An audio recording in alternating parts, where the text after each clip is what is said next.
أعوذ بالله من الشيطان الرجيم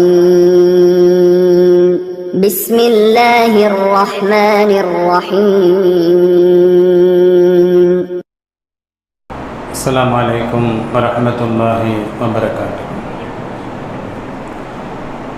الحمد لله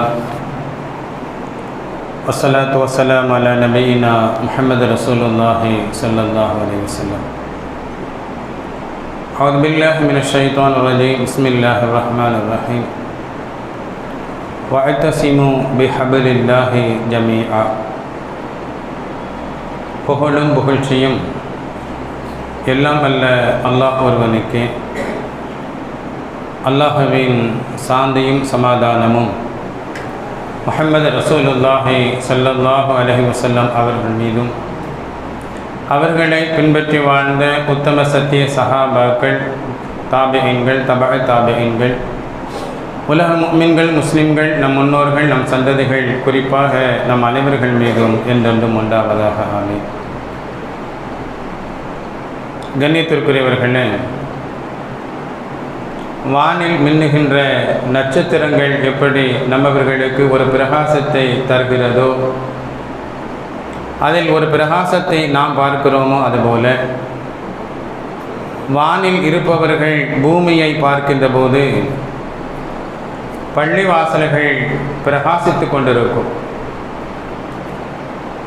அது அல்லாஹ்விற்கு சொந்தமான இல்லம் என்பது மட்டுமல்ல, அல்லாஹ்வை வணங்குவதற்காக வேண்டியே கட்டப்பட்ட இல்லங்கள் என்பதையும் நாம் நினைத்து பார்க்கும்போது, பள்ளிவாசல் உலகத்தில் நாம் பார்க்கக்கூடிய எல்லாவற்றையும் விட ஒரு உயர்ந்த இடத்தை ரப்பிடத்தில் மட்டுமல்ல, ரப்பை அல்லாஹுவை ரப்பாக ஏற்றுக்கொண்டிருக்கக்கூடிய முஸ்லிம்களுக்கும் அந்த எண்ணம் உண்டு. கண்ணியத்திற்குரியவர்களே, பள்ளிவாசல் எல்லா முஃமின்களும் விரும்பக்கூடிய ஒன்று. ஒரு வீடு கட்டுவதாக இருந்தாலும் அல்லது ஒரு வியாபார நிமித்தமாக எங்கேயாவது சென்றவர்கள் தங்குவதாக இருந்தாலும், பாங்கு சத்தம் கேட்கும் தூரத்தில் நாம் இருக்கணும். பாங்கு சத்தம் கேட்கக்கூடிய அளவிற்கு நாம் பள்ளிக்கு நெருக்கமாக இருக்கணும் அப்படின்னு சொல்லி நம்முடைய உள்ள விரும்பும். இது முஸ்லிம்களுக்கும் பள்ளிவாசலுக்கும் உண்டான தொடர்பின் ஒரு அடையாளமாக நாம் பார்க்கிறோம். இப்படி உயர்ந்த இடத்தில் இருக்கக்கூடிய உன்னதமான பள்ளிவாசல்களில் ஒன்று பாபர் மஸ்ஜித். அது இடிக்கப்பட்ட தினமாக இன்றைய தினம் இருக்கிறது. ஒரு சில நிமிடங்கள் அதை ஞாபகப்படுத்துவது நாம் இறை இல்லத்திற்கு அளிக்கக்கூடிய கண்ணியமாக நான் நினைக்கிறேன். பாபர் மஸ்ஜித் 1528 கட்டப்பட்டது. 1859 அந்த பள்ளிவாசலில் சிலர்கள் தகராறை உருவாக்கினார்கள். பள்ளிவாசல் 1949 பூட்டப்பட்டது. மீண்டும் அதே பள்ளிவாசல் 1984 திறக்கப்பட்டது. 1949 டிசம்பர் 22 வரைக்கும் இஷா தொழுகை வரை அங்கே தொழுகை நடைபெற்றது.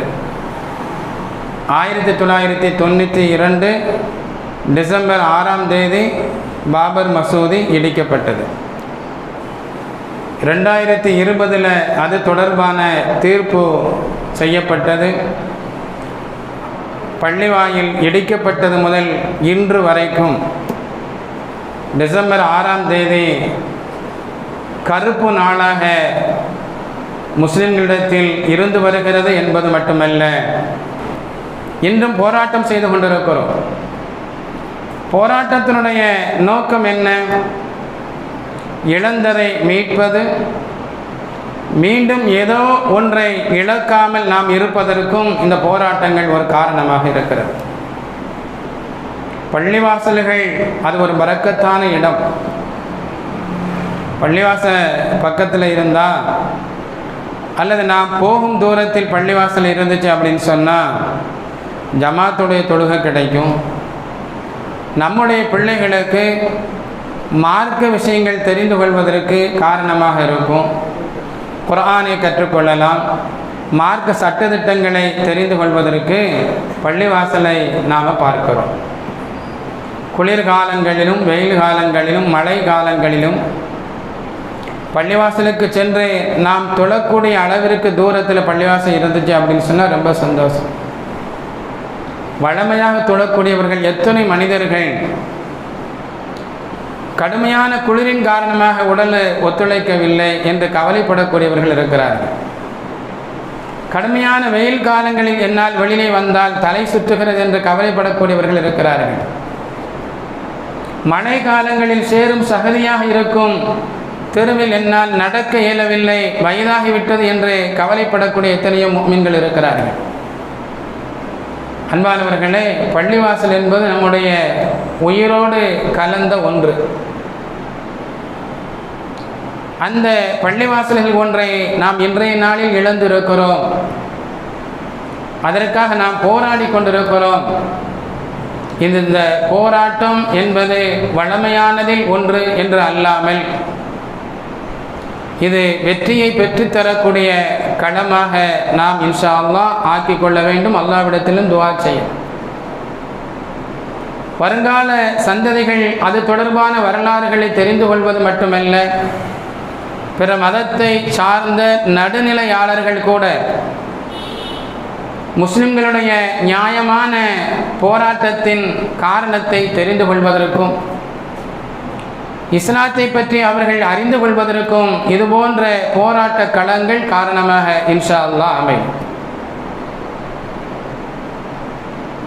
அல்லாஹ் ரப்பல் ஆலமீன் பள்ளிவாசல்களுக்கும் முஸ்லிம்களுக்கும் அதிகமான நெருக்கத்தை தந்திருக்கிறார். கஅபத்துல்லா உலகத்தின் முதல் பள்ளிவாசல். அந்த பள்ளிவாசலை எடுத்து கட்ட வேண்டும், அங்கே இபாதத்துகள் தொடர்படியாக நடைபெற வேண்டும் என்பதற்காக வேண்டி அல்லாஹ் ரப்பல் ஆலமீன் ஒரு ஏற்பாட்டை செஞ்சார். என்ன ஏற்பாடு? இப்ராஹிம் அலைஹிஸ்ஸலாம் அவர்களுக்கு நீண்ட நெடிய காலமாக குழந்தை இல்லை. நீண்ட காலத்திற்கு பின்பு இஸ்மாயில் அலைஹிஸ்ஸலாம் அவர்களை அல்லாஹ் கொடுத்தான். கொடுத்த பின்பு அல்லாஹ் சொன்னான், உங்களுடைய மகன் இஸ்மாயிலையும் உங்களுடைய மனைவி ஹாஜராவையும் நீங்கள் மக்கமா நகரத்தில் இருக்கக்கூடிய பாலைவனத்தில் கொண்டு போய் விட்டு வாருங்கள் அப்படின்னு சொல்லி அல்லாஹ் சொன்னான். இப்ராஹிம் அலைஹிஸ்ஸலாம் அவர்கள் அதுபோலவே செய்தார்கள். பிற்காலத்தில் இப்ராஹிம் அலைஹிஸ்ஸலாம் அவர்களும் இஸ்மாயில் அலைஹிஸ்ஸலாம் அவர்கள் இருவரும் இணைந்து கஅபத்துல்லாவை எடுத்து கட்டினார்கள் என்பது வரலாறு. ஒன்றை நாம் தெரிந்து கொள்ள வேண்டும். ஹாஜரா அம்மையார் அவர்களையும் இஸ்மாயில் அலைஹிஸ்ஸலாம் அவர்களையும் அல்லாஹ் அங்கே குடியமர்த்தியதனுடைய நோக்கங்களில் மிக முக்கியமானது கஅபத்துல்லாவை உயிர்ப்பிக்க வேண்டும் இபாதத்தின் மூலமாக என்று அல்லாஹ் தஆலா ஆசைப்பட்டார். பள்ளிவாசல் இருக்கும் இடத்தில் நாம் இருக்கணும். அப்படி இல்லை அப்படின்னு சொன்னால் நாம் இருக்கும் இடங்களில் பள்ளிவாசலை உருவாக்கணும். ஸல்லல்லாஹு அலைஹி வஸல்லம் அவர்கள் ஹிஜ்ரத் பயணம் மேற்கொண்ட நேரம் குபா அப்படிங்கிற பகுதியில் 4 நாட்கள் தங்கினார்கள். மஸ்ஜிதே குபா அப்படிங்கிற பள்ளிவாசலை நபிகளார் உருவாக்கினார்கள். மக்காவிலிருந்து மதீனாவிற்கு சென்ற முஹம்மது ரசூலுல்லாஹி ஸல்லல்லாஹு அலைஹி வஸல்லம் அவர்கள் முதல் பணியாக செய்ததே மஸ்ஜிது நபவி பள்ளிவாசலை உருவாக்கினார்கள். முதல்ல பள்ளிவாசல் எந்த நாளாக இருந்தாலும் 5 நேரம் தொழுகை கடமை. எந்த நாளாக இருந்தாலும் 5 வக்து தொழுகை கடமை. ஆண்கள் தனித்து தொழுவதை விட ஜமாத்தாக தொழணும். 27 மடங்கு நன்மை அதிகம். அப்போ ஜமாத்தாக ஒன்று கூடுவதற்கு உண்டான இடமாக, சுஜூது செய்யக்கூடிய இடமாக மஸ்ஜிதுகள் இருக்கணும். அதனால் பள்ளிவாசலை மஸ்ஜிதை கண்மணி நாயகம் ஸல்லல்லாஹு அலைஹி வஸல்லம் அவர்கள் மதீனாவுக்கு போன உடனே உருவாக்கினார்கள் என்பதை நாம் பார்க்கிறோம்.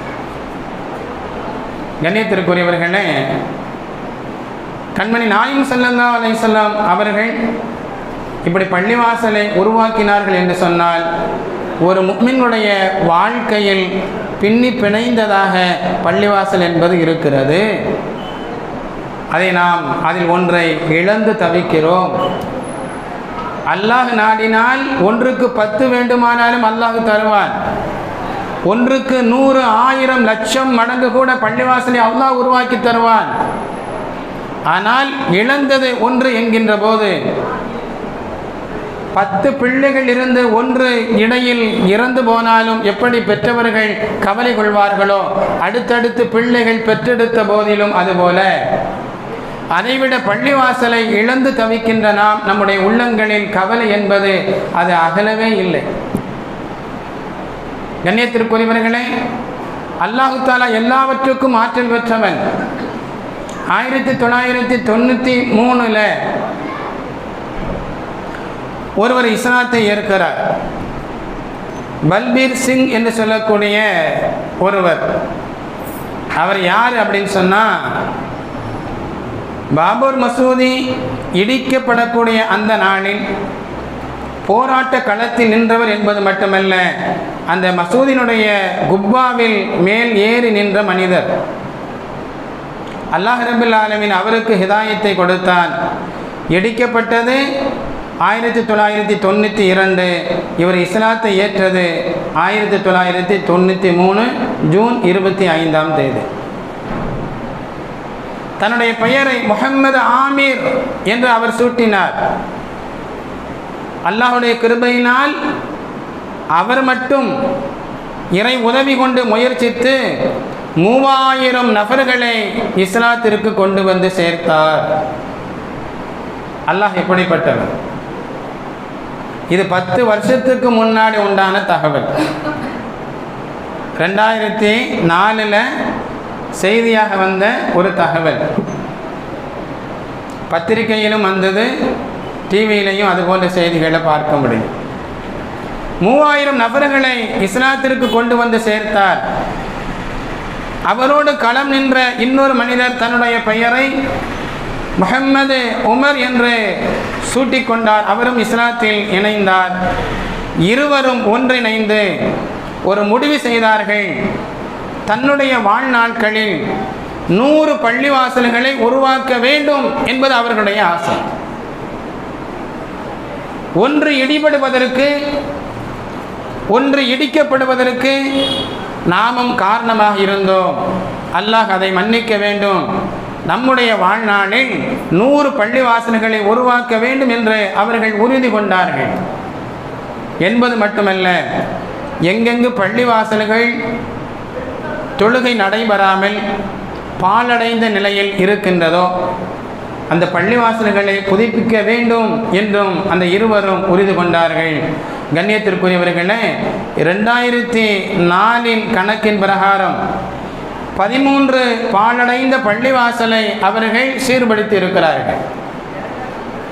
20 புதிய பள்ளிவாசல்களை அவர்கள் கட்டி இருக்கிறார்கள் 10 வருஷத்துக்கு முன்னாடியே. அதில் முஹம்மது ஆமீர் என்பவர் ஒரு செய்தியை சொல்வார். ஒவ்வொரு டிசம்பர் 6ஆம் தேதியும் தொழுகை நடைபெறாமல் பாழடைந்து கிடக்கக்கூடிய பள்ளிவாசலை சீர்படுத்தி டிசம்பர் 6ஆம் தேதியை தொழுகை ஆரம்பிக்கக்கூடிய நாளாக நாங்கள் கடைபிடித்து வருகிறோம். இன்றைய தினத்தில் இறைவனுடைய அருளால் ஒரு பள்ளிவாசலில் தொழுகை துவங்கப்படுகிறது. முஹம்மது உமர் என்ன செய்வார்? புதிதாக ஒரு பள்ளிவாசலை கட்டுவதற்காக அடிக்கல் நாட்டக்கூடிய வளமையை ஏற்படுத்தியிருக்கிறார். அல்லாஹ் ரப்பல் ஆலமீன் எவ்வளவு ஆற்றல் பெற்றவன்! சூழ்ச்சியாளர்களுக்கெல்லாம் சூழ்ச்சியாளன்.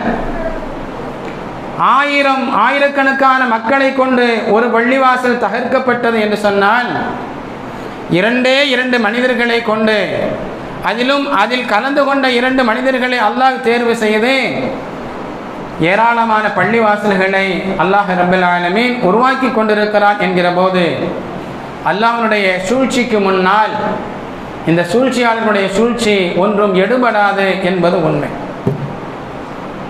ஆக கண்ணியத்திற்குரியவர்களே, நாமும் இன்றைய தினத்தில் போராடி கொண்டிருக்கிறோம். அந்த போராட்டம் பலம் இழந்த நிலையிலேயே ஒவ்வொரு வருடமும் பார்க்கப்படுகிறது. என்ன காரணம்? இப்போ திருவாரூரில் போராட்டம் நடக்குது அப்படின்னு சொன்னால் முஃமின்கள் முஸ்லிம்கள் ஒன்றிணைந்து அந்த போராட்டத்தை நடத்திட வேண்டும். ஆனால் என்ன நடக்குது? 2 பிரிவுகளாக நடத்தப்படுகிறது. ஒவ்வொரு இடங்களிலும் 2ஆக 3ஆக 4ஆக பிரிந்து அந்த போராட்டத்தை நடத்துகின்ற போது நாம் மஸ்ஜிதை இழந்திருக்கிறோம் என்பதற்கு எதிர்ப்பு தெரிவிப்பதற்கு பதிலாக நாம் நினைக்கிறோம் அப்படி. ஆனால் மற்றவர்கள் பார்க்கும் பார்வை, இவர்கள் இவ்வளவு பட்டும் இன்றும் பிரிந்துதானே கிடக்கிறார்கள், அதை வெட்கமில்லாமல் வெளிப்படுத்துகிறார்களே என்று பார்க்கக்கூடிய கோணமாக அமைந்திருக்கிறது. கண்ணியத்திற்குரியவர்களே, ஸல்லல்லாஹு அலைஹி வஸல்லம் அவர்கள் ஹிஜ்ரத் பயணம் மேற்கொண்டு மக்காவிலிருந்து மதீனாவிற்கு வந்தபோது முதல்ல பள்ளிவாசலை, மஸ்ஜித் நபவி பள்ளிவாசலை முதல் பணியாக செய்தார்கள்.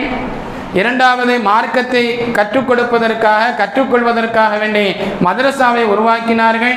3வது ஹிஜ்ரத் பயணம் மேற்கொண்டு வந்த முஹாஜிரீன்கள் மக்கமா நகரத்தில் தன்னுடைய சொத்துக்கள், உறவுகள், சொந்த பந்தங்கள் அனைத்தையும் துறந்து தீனின் பிரகாரம் வாழ்வதற்கும் தீனை மக்களுக்கு போதிப்பதற்கும் தன்னுடைய வாழ்க்கையை அர்ப்பணம் செய்வதற்காக மதீனா நகரத்தை நோக்கி ஹிஜ்ரத் பயணம் மேற்கொண்டார்களே, அந்த சகோதரர்கள் எல்லாவற்றையும் இழந்து வருகிறார்கள்.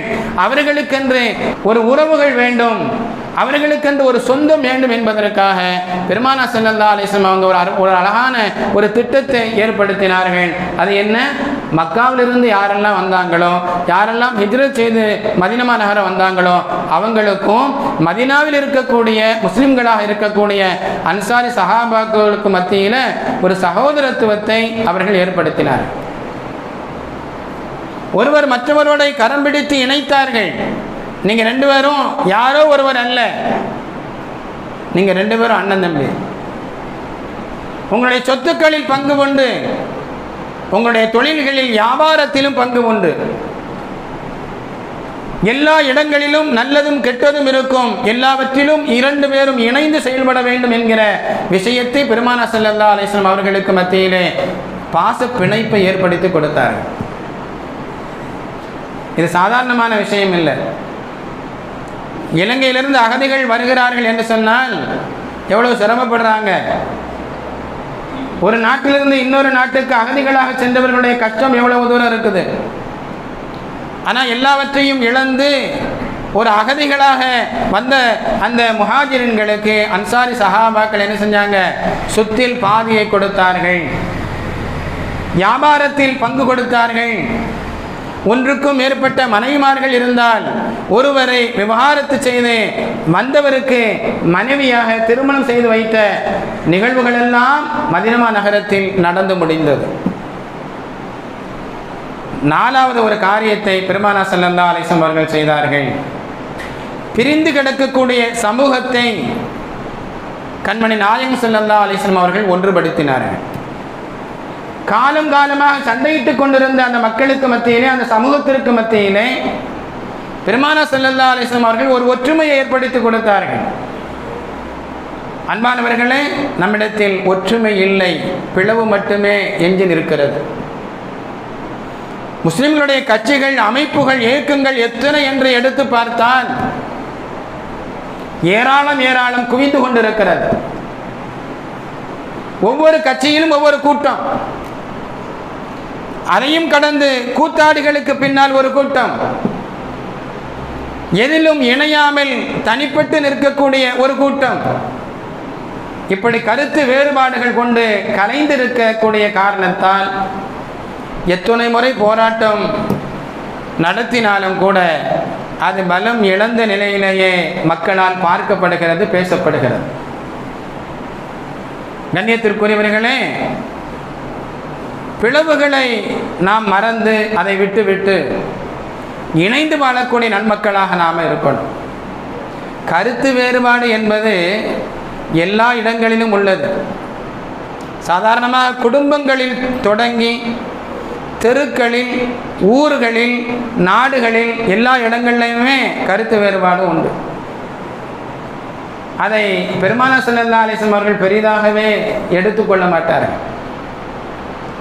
அஹ்ஸாப் அப்படிங்கிற ஒரு யுத்தம் அது நடக்கக்கூடிய நாளில் ஸல்லல்லாஹு அலைஹி வஸல்லம் அவர்கள் சஹாபாக்களுக்கு சொல்லி அனுப்புகிறாங்க, நீங்கள் எல்லாரும் பனு குறைவா அப்படிங்கிற ஒரு இடத்துக்கு போய் தான் அசரு தொழணும் அப்படின்னு சொல்லி அனுப்புகிறாங்க. பனு குறைலாவில் போய் தான் அசருடைய தொழுகையை தொழணும் அப்படின்னு சொல்லி அனுப்புகிறாங்க. சஹாபாக்கள் போனாங்க. போய்கிட்டு தான் இருக்கிறாங்க. அசருடைய நேரம் வந்துருச்சு. உடனே சில பேர் என்ன செஞ்சாங்க, அசருடைய நேரம் வந்துருச்சு, நாம் அந்தந்த நேரத்தில் தொழணும், அசருடைய தொழுகையை நாங்கள் தொழ போகிறோம் அப்படின்னு சொல்லி சிலர்கள் தொழ ஆரம்பித்தார்கள். இன்னும் சில பேர் சொன்னாங்க, இல்லை இல்லை, ஸல்லல்லாஹு அலைஹி வஸல்லம் அவங்க என்ன சொன்னாங்க, பனு குறைலாவில் போய் தான் அசர் தொழணும் அப்படின்னு சொல்லியிருக்கிறாங்க, அதனால் அங்கே போய் தான் நாங்கள் என்ன செய்வோம், அசர் தொழுவோம் அப்படின்னு சொல்லி அவங்க சொன்னாங்க. மேலோட்டமாக பார்க்கும்போது இருவருடைய கருத்தும் நியாயமானது. அசருடைய நேரம் வந்துருச்சு, இங்கே தொழணும் அப்படின்னு சொல்லி யார் சொன்னாங்களோ அவங்க அதற்கு விளக்கம் சொன்னார்கள். ஸல்லல்லாஹு அலைஹி வஸல்லம் அவங்க அப்படி சொன்னதுடைய நோக்கம், அசருடைய வக்து வருவதற்குள்ள நீங்கள் அங்கே போயிடணும், விரைவாக போகணும் அப்படிங்கிறதுக்காண்டி தான் சொன்னாங்களே தவிர தொழுகை நேரம் வந்தால் நீங்கள் தொழக்கூடாது அப்படிங்கிறது இல்லை அப்படின்னு சொல்லி இவங்க விளக்கம் கொடுத்தாங்க. இருந்தாலும் நபியினுடைய சொல் பனு குறைலா சென்று அசர் தொழுங்கன்னு சொன்னாங்க, அதனால் நாங்கள் அங்கே தான் தொழுவோம் அப்படின்னு சொல்லி சில பேர் தொழுதாங்க. இவர்கள் திரும்பி வந்து நபியிடத்திலே சொன்னபோது கண்மணி நாயகம் ஸல்லல்லாஹு அலைஹி வஸல்லம் அவர்கள் யாரையுமே எந்த குறையும் சொல்லலை. நீங்கள் செஞ்சது தப்பு அப்படின்னு சொல்லி யாரையும் என்ன செய்யலை, குறை சொல்லலை. சில நேரங்களில் கருத்து வேறுபாடுகள் இருக்கத்தான் செய்யும். அதை கண்டும் காணாமல் நாம் விட்டு விட வேண்டும். ஆயிரம் பழமொழிகளை நாம் பேசுவோம். ஒன்றுபட்டால் உண்டு வாழ்வும், தனிமரம் தோப்பாகாது, ஊர் இரண்டு பட்டால் கூத்தாடிக்கு கொண்டாட்டம், நான் நீ என்று சொன்னால் உதடுகள் ஒட்டாது, நாம் என்று சொன்னால் தான் ஒட்டும். இப்படி நாம் பல மொழிகளை நாம் சொல்லி கொண்டு இருப்போமே தவிர நடைமுறையில் நாம் ஒற்றுமையை ஒரு பொழுதும் கடைபிடிப்பது இல்லை. நம்முடைய அந்த பிளவு இருக்கிறதே, அதுதான் எதிரிகளுக்கு பலமாக இருக்கிறது. அது குடும்ப விஷயமாக இருந்தாலும், ஊர் விஷயமாக இருந்தாலும், நாடாக இருந்தாலும், எல்லா நிலைகளிலும் எல்லா துறைகளிலும் நம்முடைய பலகீனம் என்பதே முதல்ல நம்முடைய பிளவுகள் தான். அரசியல் களத்தில் நாம் ஜெயிக்கணுமா, ஒன்றுபட்டு நின்றால் தான் முடியும். ஒரு ஊரில் ஒரு பஞ்சாயத்து தேர்தலில் நாம் ஜெயிக்கணுமா, ஒன்றுபட்டால் தான் முடியும். இறை மறுப்பாளர்களுக்கு பின்னாலும் ஒரு கூட்டம் செல்கிறது, முஸ்லிம்களுக்கு எதிராகவே முஸ்லிம்கள் ஒரு கூட்டமாக நிற்கிறார்கள் என்கிற போது எதில் நாம் வெற்றியை காண முடியும்? கண்ணியத்திற்குரியவர்களே, அல்லாஹ் சுப்ஹானஹு வ தஆலா மிகப்பெரிய சூழ்ச்சியாளன். அந்த பள்ளிவாசல் இடிக்கப்படுவதற்கு காரணமாக இருந்தவர்களில் இருவர்களை தேர்வு செய்து பல பள்ளி வாயில்களை அல்லாஹ்வே உருவாக்கினான். சமீபத்தில் கூட அந்த பகுதியில் தேர்தல் நடந்தபோது அல்லாஹ் ரப்பில் ஆலமீன் அந்த இடத்திலேயே அவர்களை தோற்கடித்தான் என்கிற வரலாறுகளை எல்லாம் நாம் பார்க்கும்போது நாம் ஒன்றை புரிந்து கொள்ள வேண்டும். நாம் இறை கடமையை நிறைவேற்றுவதோடு பிற கடமைகளுடைய விஷயத்திலையும் நாம் கவனமாக இருக்கணும். அல்லாஹ் குர்ஆனில் சொல்லுவான், வஅத்தஸிமு பிஹப்லில்லாஹி ஜமீஆ, ஒற்றுமை என்னும் கயிற்றை பற்றி பிடித்துக் கொள்ளுங்கள் அப்படின்னு சொல்லி அல்லாஹ் சொல்லுவான். குர்ஆனை, ஹதீஸை, நபியினுடைய வாழ்க்கையை நாம் என்ன செய்யணும், பற்றி பிடித்துக் கொள்ளணும். ஷைத்தான் எதை விரும்புகிறான்? அல்லாஹ் குர்ஆனில் பேசுவான், இன்னமா யுரீது ஷைத்தானு அய்யூகிஅ பைனகுமுல் அதாவத வல் பக்லாஅ, உங்களுக்கு மத்தியிலே வெறுப்பையும் விரோதத்தையும் ஷைத்தான் விரும்புகிறான். அன்பானவர்களே, அதுதான் நம்மிடத்தில் இன்று மிஞ்சி நிற்கிறது. அல்லாஹ் ரப்பில் ஆலமீன் பிளவுகளில் இருந்து நம்மளை பாதுகாப்பானாக. ஸல்லல்லாஹு அலைஹி வஸல்லம் அவர்கள் கடுமையாக ஒரு எச்சரிக்கை செய்தார்கள். கூட்டத்தை விட்டு தனித்து ஓரமாக நிற்கக்கூடிய ஒரு ஆட்டை ஓனாய் என்ன செய்யும், ஈஸியாக காலி பண்ணிடும். அந்த ஓனாயை போல ஷைத்தான் என்றார்கள் பெருமானார் ஸல்லல்லாஹு அலைஹி வஸல்லம். நீங்கள் ஒவ்வொருவரும் பிரிந்து விடுவதை நான் எச்சரிக்கை செய்கிறேன் என்றார்கள் பெருமானார் ஸல்லல்லாஹு அலைஹி வஸல்லம் அவர்கள். இன்னும் சொன்னார்கள், ஜமாத்தையும் பள்ளி வாயில்களையும் நீங்கள் பற்றி பிடித்து கொள்ளுங்கள். இந்த ரெண்டு விஷயத்தையும் நாம் பற்றி பிடிப்பதே இல்லை. ஜமாத் ஒன்று சேரும் விஷயத்திலும் நாம் உறுதுணையாக நிற்பது இல்லை, பள்ளிவாசல் விஷயத்திலையும் ஒற்றுமையாக நிற்பது இல்லை. வாங்க சொல்லப்படுகிறது, ஹய்யா அல ஸலாஹ், ஹய்யா அலல் ஃபலாஹ், தொழுகையின் பக்கம் ஆறுங்கள், வெற்றியின் பக்கம் ஆறுங்கள் என்ற அழைப்பு விடுக்கப்படுகிறது. நான் தொழுகைக்கும் வரமாட்டோம், வெற்றியின் பக்கமும் வரமாட்டோம் அப்படின்னு சொல்லி ஒவ்வொரு நாளும் 5 முறை பாங்கொலி ஒலிக்கப்பட்ட போதும் கண்டும் காணாமல் நாம் இருக்கிறோமே, இதற்கு யார் பொறுப்பு? அல்லாஹுடைய ரசூல் இந்த பாங்கை இப்படி அழைக்க வேண்டும் என்று சொல்லிக் கொடுத்தார்கள். வெற்றியின் பக்கம் ஆறுங்கள், இதில் தான் வெற்றி இருக்கிறது என்று சொல்லிக் கொடுத்தார்கள். அதை நான் ஈமான் கொண்டிருக்கிறோம். முஹம்மது ரசூலுல்லாஹி ஸல்லல்லாஹு அலைஹி வஸல்லம் அவர்கள் அல்லாஹ்வுடைய தூதர் என்று நம்பிக்கை கொண்டிருக்கிறோம். அவர்கள் சத்தியத்தை சொல்வார்கள் என்று நாம் நம்புகிறோம். நபி பொய் சொல்வாங்க அப்படின்னு சொல்லி யாராவது சொன்னால் நாம் கோபப்படுறோம். ஆனால் தொழுகையின் பக்கம் ஆறுங்கள், வெற்றியின் பக்கம் ஆறுங்கள் என்று அழைப்பு கொடுத்தால் மறுக்கக்கூடியவர்களில், அதற்கு மதிப்பளிக்காமல் இருப்பவர்களில் நம்மில் பலரும் இருக்கிறோம் என்பதை நாம் மறந்துவிடக்கூடாது. கண்ணியத்திற்குரியவர்களே, நாம் மார்க்க விஷயத்தில் பிடிப்பாக இருக்கணும். ஸல்லல்லாஹு அலைஹி வஸல்லம் அவங்க சொல்றதை போல ஜமாத்துடைய விஷயத்திலும் பள்ளிவாசல் விஷயத்தில், ஹலால் ஹராமை பேணும் விஷயத்தில், நன்மையை ஏவி தீமையை தடுக்கும் விஷயத்தில் நாம் மிகச் சரியாக நடந்து கொண்டால் நம்முடைய காரியங்கள் வெற்றியாக அது அமையும் என்பதில் எந்த சந்தேகமும் இல்லை. அல்லாஹ்விடத்தில் அதிகமாக துஆ செய்யணும். யா அல்லாஹ், அப்துல் முத்தலிப் அவர்களுக்கு காபாவை நீ மீட்டி கொடுத்ததை போல, அப்ரஹாம் மன்னன் என்ன செஞ்சா, இடிக்க போன போது அல்லாஹு தஆலா அபாபில் பறவைகளை கொண்டு அல்லாஹ் பாதுகாத்து முஸ்லிம்களிடத்தில் கொடுத்தானே, அதுபோல இறை இல்லங்களை, பள்ளி வாசல்களை ரப்பே எங்களுக்கும் எங்களுடைய சந்ததிகளுக்கும் நீ பாதுகாத்து தா அப்படின்னு சொல்லி அல்லாஹ்ட்ட என்ன செய்யணும்? துஆ செய்யணும்.